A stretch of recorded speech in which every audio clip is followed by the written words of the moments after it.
Based on current fares on air-conditioned buses, LRT fares could range between 60 cents and 140. News of the decision to build the Bukit Panjang LRT was welcomed by many. The people in Bukit Panjang move to Choa Chu Kang and people in Choa Chu Kang move to Bukit Panjang. Therefore, this particular line construction certainly will facilitate a lot of social communications.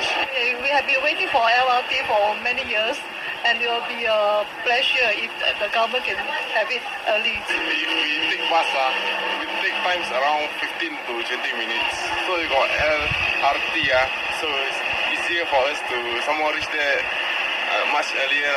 LTA says it will take about 3 years to build the system, and it's looking into building LRTs in other housing estates.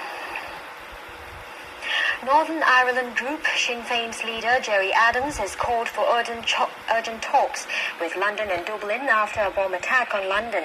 At least 100 people were hurt in the blast, which occurred just an hour after the Irish Republican Army announced an end to a 17-month ceasefire.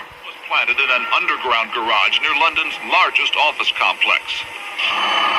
Police indicated that they had received a warning from the IRA and were clearing the area when the explosion, which was heard up to 4 miles away, went off.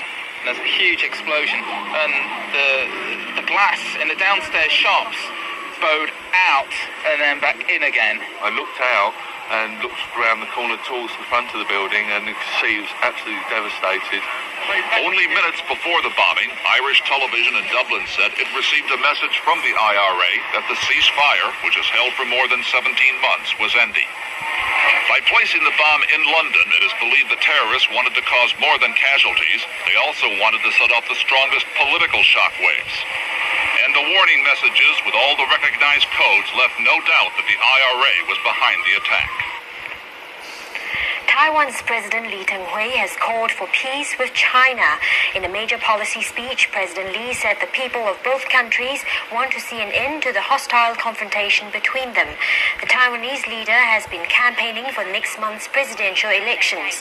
In his speech, he spoke on the need to create a peaceful environment to develop a mutually beneficial relationship with China. Tension between the two countries has been very high in recent weeks, and China, which regards Taiwan as a renegade province, is planning to conduct military exercises near the island soon.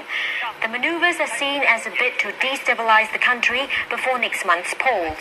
Senior Taiwanese officials have ruled out a military conflict. They've also suggested offering an olive branch to China to reduce tension.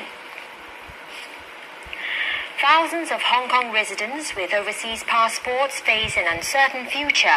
Sino-British negotiators have been unable to agree on whether they will be allowed to stay in the territory when it reverts to Chinese rule next year. After the 35th round of Sino-British talks ended yesterday, senior Chinese negotiator Zhao Jihua said it was up to China to decide. But British negotiator Hugh Davis argued that Hong Kong authorities would not be able to implement the details without decisions made now. Hong Kong does not allow dual citizenship.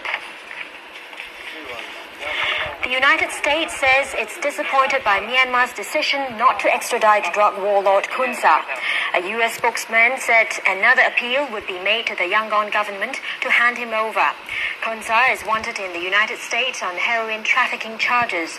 He surrendered to Myanmar's government last month.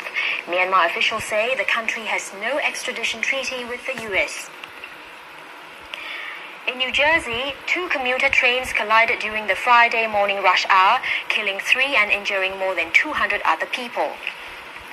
Train officials said the cause of the collision remained undetermined, but could have been a switching problem or human error. An eastbound train apparently ran a stop signal, jumped off the tracks and smashed into the front of a westbound train. The collision sheared the engineer's compartment off the train and twisted and mangled the first rows of seats. One train was carrying 650 passengers and the other had 100 people. In Florida, a member of a beach cleanup crew fired for failing a drug test shot 5 former co-workers to death before killing himself.